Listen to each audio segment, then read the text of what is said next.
Hello, everybody. Like everybody else, I would like to thank our host organisers for bringing us together, at least virtually, to talk about this range of topics on which we're all so interested, Ramesside military matters. I'm also particularly glad that they invited me so I could talk about Zawiyet Umm el-Rakham, a site which I've been associated with since 1994. And what I want to do today is to talk a little bit about the site. It would take me a very long time indeed to cover everything that the Liverpool team have excavated at the site, and I don't propose to do that. Instead, what I'd like to do is pick out a few key findings that we've been able to reveal from the site. And in doing so, I think try and talk to the main theme of this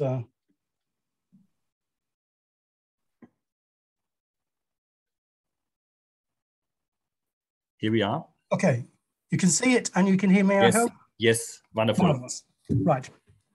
So, Zawiyet Umm el-Rakham on the Maryut Coast. What I've done, obviously, here is put up a map to show the location of the site, which is, I guess, this big red dot here, and to indicate the Maryut Coast, which, for the purposes of the talk today, is essentially that bit of the Mediterranean coast, which stretches from the western edge of the delta through to Zawiyet Umm el-Rakham, or in the vicinity of the modern city of Mersa. It's important that we flag this up from the beginning, because what I'm going to be talking about is heavily dependent on our understanding of what the site was actually built for. What I'm going to try and do is share with you some of our evolving ideas of why the site was created in the first place. We know that this part of the coast, at least as far west as el-Rakham, was of staggering indifference to the ancient Egyptians until the very end of the 18th dynasty, beginning of the 19th dynasty. We have no evidence of any substantial Egyptian occupation or buildings being created along here. Why then should the Egyptians in the Ramesside period suddenly be so interested in putting in the time and the expense in committing resources to create at least one and probably a whole series of fortresses along the coast, at least as far west as el-Rakham? And that's really what I'm going to be trying to explore today. What I ought to say, and again, this reflects on the very kind introduction by Mohammed, is that if you want to follow some of the way our thinking has evolved about the site, and that's really what I'm going to be talking about today, I suggest you have a look at my academia pages, where you'll see downloads of most of the articles and indeed the monograph that was mentioned earlier. So, what was our thinking in the reason for the site being located here? Well, that comes down to a whole number of factors. The most obvious of which is that it's in a strategic location, which is on the face of it designed to hinder or stop eastward movements from people further to the west. We're talking basically here Libyan groups. You can see from this map, and particularly if you look at the contour lines, that this is the area of Mersa. Immediately to the west of Mersa, you can see the way that the contour lines get closer to the coast. And this is because the distance between the coastline itself and the high Libyan desert narrows in a way which would make it effective as a way of preventing, or at least keeping an eye on groups passing through this area. In fact, if I can just show you a few images of the area, it makes the point for me. Here is obviously the Mediterranean, the gently shelving beach just to the north of the site, making it suitable for landfalls for shipping, and I'll return to that a bit later. To the south of the site, we have the high Reg Desert, which you can see here. It's part of the survey we carried out in the area. And you can see here that this is a very limestone rubble heavy area and difficult to travel across. And standing at the edge of that plateau, looking over that coastal strip, here we are. This is this makes my point, I think, about the distance, the narrowness of that coastal strip. We're looking down from the edge of the High Reg Desert towards the Mediterranean, and this is the location of the site, which isn't, I admit, terrifically visible at the moment, but it would have occupied a footprint which would have been in this area. Now, of course, the site itself wouldn't look quite as much like an Amazon distribution center as I've given the impression here, but nonetheless, in terms of the footprint, the ground plan, the height of the walls, and probably the fact that the exterior was plastered white, it gives you a sense of what an imposing structure this would have been along this coastal plain. And again, it feeds into a narrative that here we've got an Egyptian military establishment which is set up in this narrow neck of land to prevent or hinder or perhaps to report on population movements in the area. And of course, this feeds into what's happening in the Ramesside period. And again, I'll return to this a little later. The history of the excavation of the site goes back to 1946, when it was discovered accidentally, in classic fashion. Farmer digging fields, finds blocks. We then have an archaeological site. The main excavator to work at the site was Labib Habashi, who carried out a series of excavations there at the end of the 40s, more particularly in the 1950s. And it's his work which really sets the foundations for trying to understand the nature of the site and how that fits into a wider understanding of what's happening in this area. Here we can see a block, one of the blocks that was accidentally discovered, and it mentions a character with whom we're going to learn more about, Neb Ray, who seems to be a commander of the garrison. Habashi's work made it clear that the Zawiyet Umm el-Rakham was indeed a relatively significant foundation that existed during the reign of Ramesses II. The name Ramesses II appears on blocks found by Habashi that were found accidentally. And again, the excavations that we've had at the site have produced material with Ramesses II's name on it, although no earlier kings and no later kings, and this is very important. Habashi's view, based on the limited excavation he was able to carry out, was this was a relatively small signal fort, which was essentially designed to spot movement by foreign bodies, I'll put that very loosely, on this part of the coast. And his view, which is clearly, I think, the case, is that the Ramesside occupation in this area had been triggered by something happening. And his thought was that this was the arrival of the sea peoples. It's on the coast. We're building something along the Mediterranean, which the Egyptians hadn't fortified before. Actually, that hasn't proved to be the case at all. We have no references to sea peoples or any sea people-like activity at the site, but instead what we found is something which extends Habashi's idea, except that it's the Libyans who we should be looking at, not the sea peoples. It's also the case that the site has turned out to be a lot bigger than Habashi imagined. This is a sketch plan of the site as it's been excavated to date. As I say, Liverpool have been working there since 1994, not so much in recent years for various reasons. But you can see that the fortress itself is a rather neat square. There's a later extension, which Habashi did some excavations in, we haven't looked at yet. But his work on the temple and chapels, we were able to follow up on. He published a brief article, but we were able to follow up on that.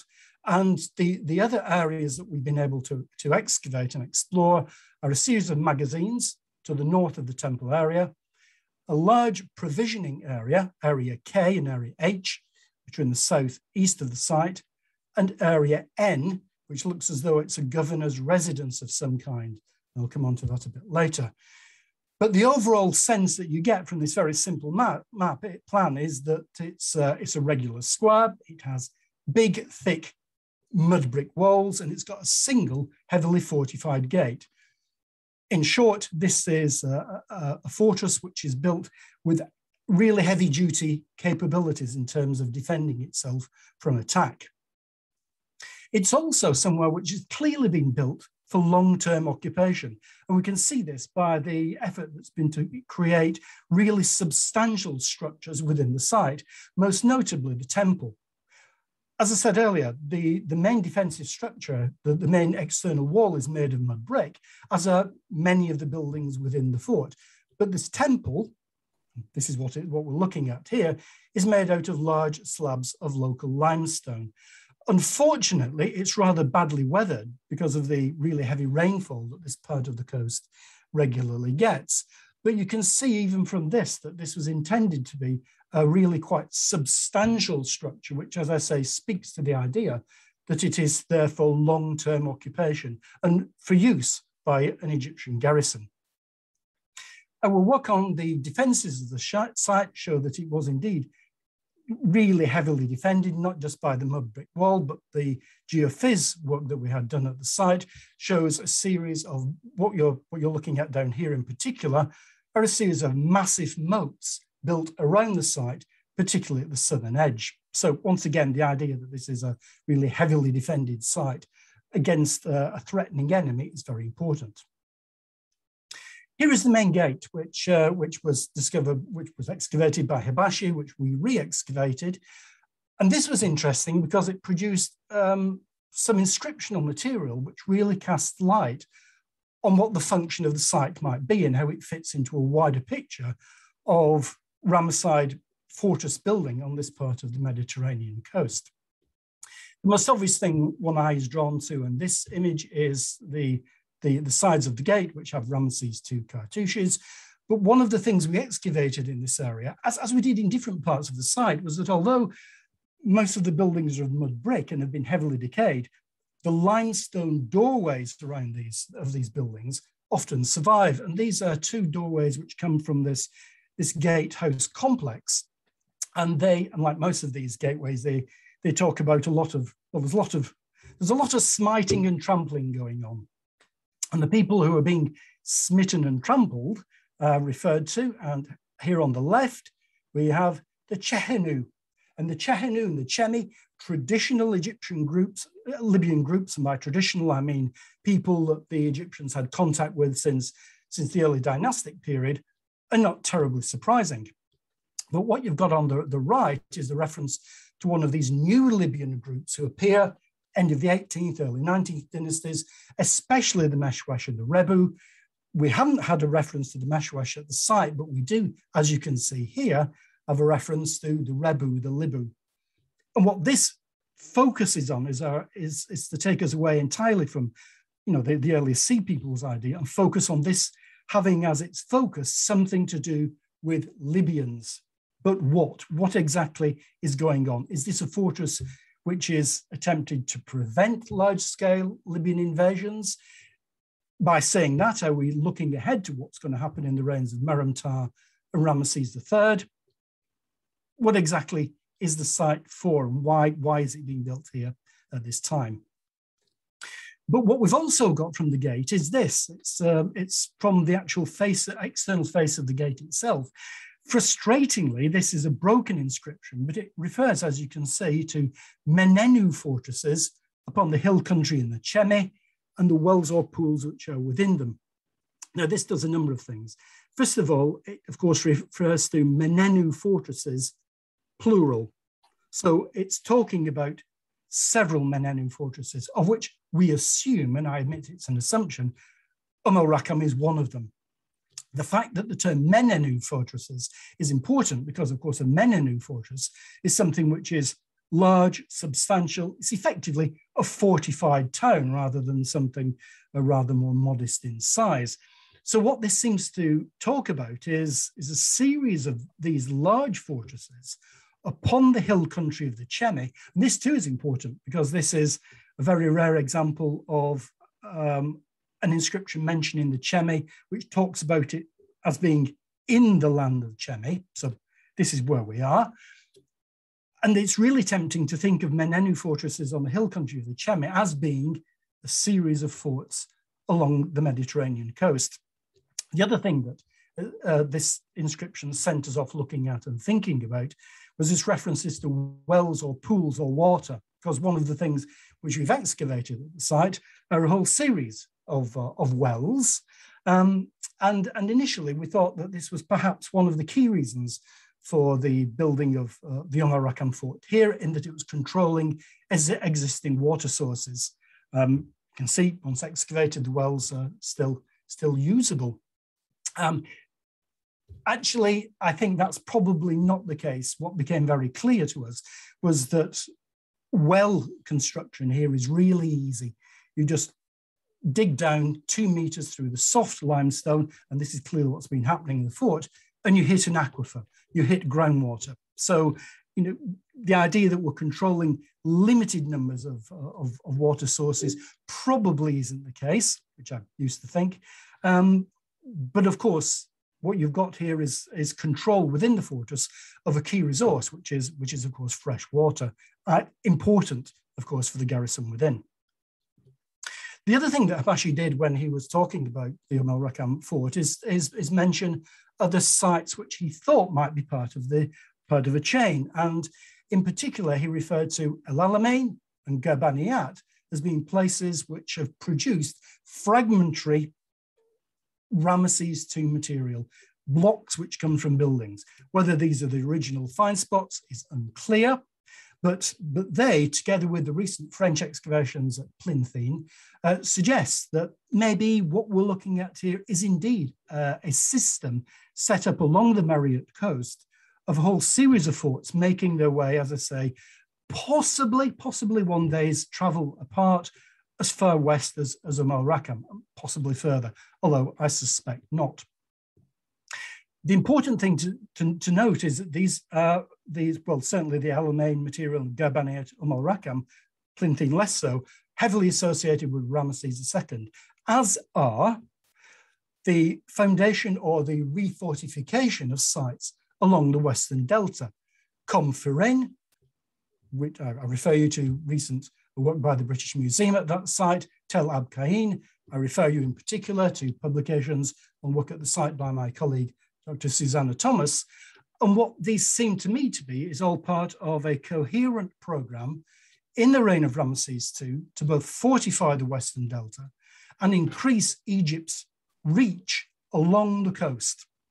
And again, one's immediate gut reaction to this is, well, it makes sense because what we're doing is setting up a series of forts which are intended to protect against movement eastwards from Libyans further west, going from Cyrenaica, if one thinks that's where Rebu, Meshwesh groups are coming from. And they're being funneled to the north of the Libyan plateau, the Qattara depression, and that building forts along here would serve as a defense mechanism for Egypt. Maybe that's true, either wholly in part, but I tend to think that there are other things going on here as well. As far as the site, the fort itself is concerned, and what we can say about the people who are within it, one of the questions this morning was trying to estimate the number of soldiers in Tell Heboua, and of course, any such estimation is incredibly difficult. This is no less the case at Umm el-Rakham, particularly as we've only partially excavated the site, but there is intriguing evidence which might point us in the right direction. Next to the temple were a series of chapels, and these chapels had stelae in them dedicated by Egyptian military officers based at the site.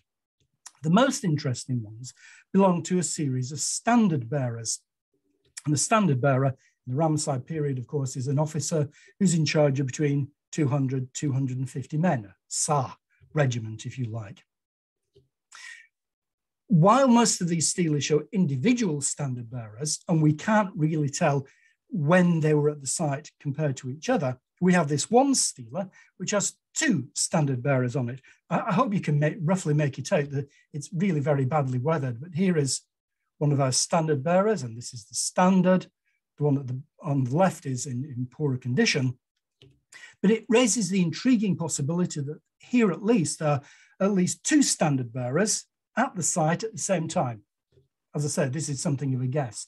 If that is true, it's suggesting that at any one time, that at least on one occasion, we've got between 400, 500 soldiers at the site, which, again, my gut feeling looking at the size of the site is is possibly about right, although there are so many, ifs and buts and provisos attached to saying anything firmly about this. I wouldn't want to go any further than that.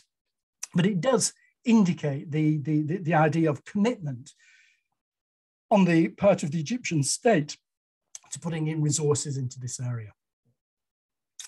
The other thing that's worth noting about the site, and again, this became increasingly obvious to us as we excavated at the site, was looking at el-Rakham with respect to the wider Mediterranean world.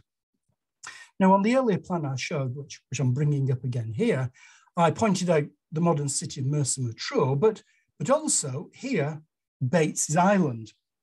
Bates Island is well known as a trading centre, is probably going a little bit far, but it certainly is a landfall for traders making their way around the Eastern Mediterranean and doing some local trade with local Libyans, specifically from work carried out by Donald White and the University of Pennsylvania team.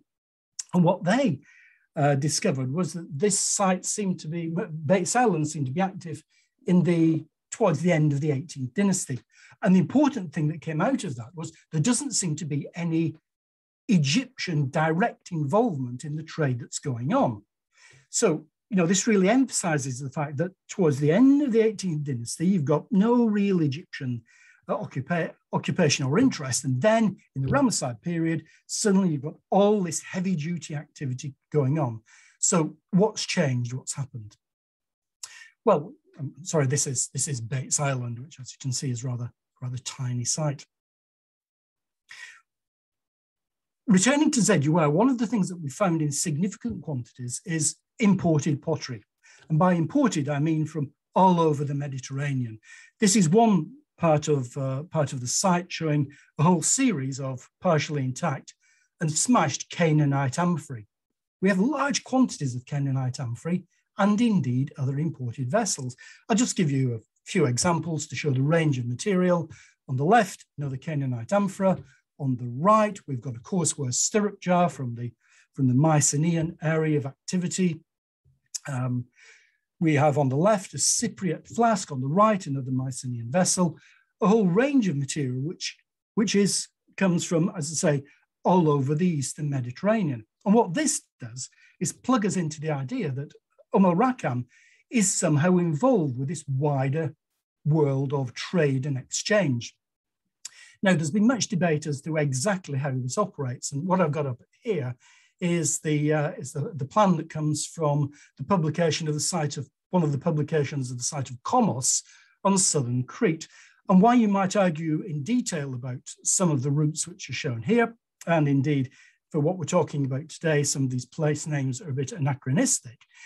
Certainly one can accept that coastal trade around the Eastern Mediterranean is one of the main ways in which things are being moved around in the late Bronze Age, the 18th dynasty through into the Ramesside period. And Bates Island, you can see as part of that.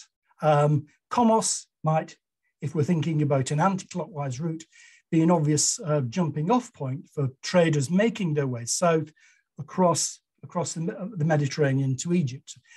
The longest sea voyage they would have to take, losing sight of land in the whole connection. And so that's all fine, that's all well and good. Why does el-Rakham come into this? Well, it seems to me that what's happening by the reign of Ramesses II, when Bates Island is no longer being used for trade, is that el-Rakham is essentially taken over. Why has it taken over? I think I wouldn't go so far as to say that el-Rakham was a trading centre per se. I think it's a convenient landfall, convenient protected landfall for traders making their way as part of this trading circuit.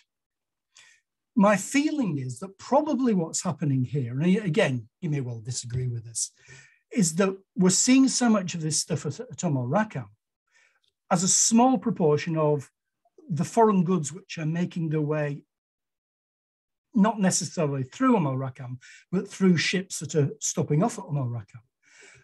And the el-Rakham is there, perhaps with other forts on the Maryut Coast, because they need to be there to protect the trade route. that before the early Ramesside period, Egypt has no need to be involved in this bit of the coast because the trade route is operating perfectly well. People, these cross-Mediterranean traders are turning up in Chemi land. They're doing small-scale trade with Chemi, Chehenu, Libyans, and then making their way east. My feeling is that probably what's happening is that one of the reasons that al-Rakham is being built is that there's a threat to that trading network, and that's the increased presence in the region by these new Libyan groups, the Meshwesh and the Rebu, and indeed the others which are mentioned in later texts. So I would argue that you don't need to look into the future, into the reign of Maryut or into the reign of Ramesses III to think of reasons that Egyptians should be worried about antagonistic new Libyan groups moving into this area.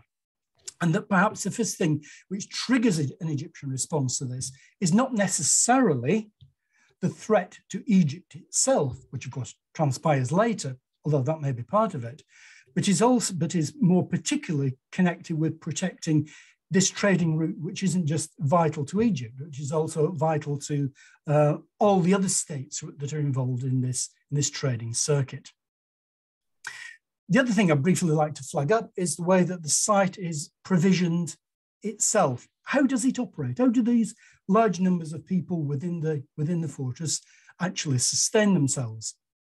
Well, we have the archaeology that points us in the right direction. What we're looking at here is a series of granaries, which we excavated in the southeast part of the site. They're made out of rubble limestone construction, and they're later plastered. You can see the one here has been later converted into a building with small building with a couple of ovens. And that again points us into the direction of that we don't just have granaries, but we also have a whole series of collections of material for processing grain at the site. So we have saddle querns, we have whole varieties of grinding material, we have ovens for production of, straightforwardly, bread, of course, an obvious staple. There's evidence for beer production. What we're looking at is something which has been set up for providing the main staple of diet at the site, which is bread and beer. But the question arises, where does this come from? Is it being shipped in on large vessels from Egypt itself? We are, after all, aren't we, in an area which is full of dangerous and threatening Libyans? This seemed to me to be impractical, and the amount of grain which would need to be shipped, not just to al-Rakham, but to other forts, would seem to be a very difficult proposition for the amount of grain involved. Instead, we found the answer in something small and insignificant, which are, of course, sickle blades. They're growing the grain themselves. And what's happening is that the Egyptians are making use of the area around the site in order to grow the grain that they need. They're not just growing grain, they're also growing flax, because we know this from finding several spinning bowls, very difficult to photograph, which are associated with the production of flax and the conversion of flax into linen. What does this tell us? It tells us that they're using the area around the site. Is it therefore such a threatening place? And again, I'm only able to give a brief snapshot here of what's going on. But I think the main thing that's going on here is that we're not dealing with Egyptians who are hiding within this heavily fortified fortress and are worried about all the terrifying Libyans on the outside. On the contrary, as far as the local Chehenu Libyans are concerned, I would argue that the evidence points us in the direction that there's a good deal of interconnection going on. After all, let's put it this way. If Egyptians are dependent on grain that they're growing locally and flax, why would local Libyans who want to get rid of the Egyptians, and obviously I'm putting this very simplistically, need to attack the fort? All they need to do is burn down the fields of grain, and the Egyptians are in real trouble. So I would argue that what's going on is that there is probably some sort of localized exchange going on. And certainly within the site itself, we don't have lots of skeletal material, but we do have a small number of animal bones, young ovicaprids. It looks as though young goats have been brought into the fort, and I can only think that the main mechanism for this happening is trade exchange with local Libyan nomadic groups. So therefore, I think we need to discriminate between different sorts of Libyan, if you like, the ones that the fort is being built to protect the trading network and possibly Egypt itself from, these new groups, and the traditional Libyan groups who the Egyptians are familiar with and who are now perhaps trading, exchanging with. How far that exchange went, how far the interaction between these groups of people went on is at the moment for some speculation. This is just a sense of the agricultural potential of the region. This is one of the wadis emptying its way into the coastal strip near the site itself. You can see here that the seasonal rainfall is trapped today for the growing of olives and figs. The other thing that we've got at the site, and again, I can't talk about this in detail, is a whole series of different industries which have grown up to sustain the population, including ceramic production industry. We have imported Egyptian vessels as well as imported foreign vessels, but what we also have are copies of Egyptian vessels made in local fabrics. So there's a lot of that activity going on. Finally, I just want to talk about Nebret once again. When we excavated in the area of his mansion, we excavated a small chapel which produced a really nice cluster of monuments, one of which is this naos in the form of a crenellated building. It's a form of naos associated with Memphis, as indeed are the deities within it, Ta and Sekhmet. And that connection with Memphis and these deities is continued into the single most spectacular find from the site, which is this 2/3 life-size statue of Nebret himself holding the standard with an image of Sekhmet on it. Really surprising thing to turn up at this out-of-the-way place. If you want to go and visit Nebret, he's currently on display in the military museum, the military wing of the Luxor Museum. But as far as what we're talking about today is concerned, the important thing about the statue is what's on the back, which is an autobiographical inscription. Can't go through all of it today, but I just want to pick out just a couple of things which refer to things I've already been talking about. So the troop commander, the overseer of foreign lands, Nebret, he says, "I've come before the noble goddess, Sekhmet, who listens to my pleas because I work for Usamare so that she might grant them forever." Then he talks about Ammon, who brings an end to the transgressor of his border, which he built, the town of Usamare. This tells us a number of things. One, that this is some sort of border. I'm tempted to think that this is the end of that chain. Secondly, it gives us the name of the site. It's the town of Usamare. And the reason I've put bold on town is the way it's referred to is not as a Menenu or other fort, but using the standard word for town, Demi. So, you know, it's thought of as a town as well as just the fortress. This section talks about provisioning. The Menesh boat departs, Morzan and other departs. Grain is more abundant than sand, which is for the district, being filled with water and being filled with meat. Wine is more abundant than water. The storerooms are full of clothes and fats. Its granaries are filled with wheat and barley. And this reflects on the idea of abundance at the site, part of which is self-provisioning, but part of which is referred to as being connected to Menesh ships, which are these large, high-prowed, heavy-duty transport vessels that we get, particularly in the Ramesside period, although they also appear in the 18th dynasty. Here we see this famous scene from the Tomb of Khenamun showing the arrival of these high-prowed Menesh ships. And here is Menesh on the Nebret inscription, again showing it as being quite high-prowed. So what's going on? It suggests that perhaps certain amounts of material are being brought to the site in these large transport vessels. But also, as we've seen, it seems that provisioning is also going on as a result of self-sufficiency at the site itself. And so in terms of connectedness, to Egypt, to a greater Eastern Mediterranean world, to an Egyptian defensive system, to an Egyptian response to a Libyan threat, which comes in different forms. I think Umm el-Rakham can be seen as a good example of Egyptian military thinking in the Ramesside period and the threats which it faces. Two things before I stop. The first is that it would be nice to connect Umm el-Rakham to the later famous forts that we see at Tell Heboua connected with the Ramesses III wars. Sadly, we can't.